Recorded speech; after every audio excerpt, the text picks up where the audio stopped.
So far, we've examined numerical methods used to summarize the data from one variable at a time.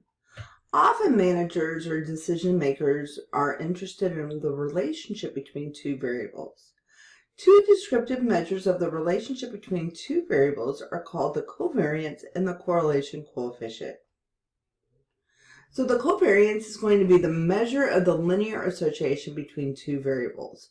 So if it's positive, we have a positive relationship, and if it's negative, it's going to give us a negative relationship.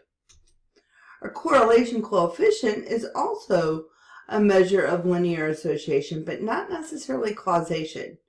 So when we have values near -1, we say that that's a strong negative linear relationship, and values that are near +1 indicate a strong positive linear relationship.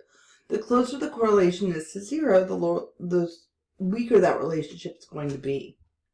So let's look at a golf study. We have someone that's interested in investigating the relationship, if any, between driving distances and our 18-hole score. So here we have our values of our average driving distance and our average 18-hole score.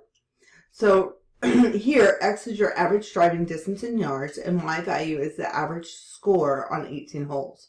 So first, we can find the average and standard deviations of these two sets of measurements. And then, what we're going to do is we're going to calculate the difference between the individual measurements and the mean for both sets of measurements. And then, what you're going to do is you're going to multiply these two values together and get the sum of those products.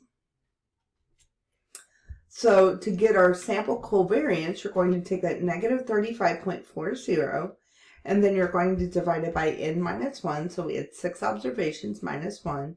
So we ended up with a sample covariance of -7.08.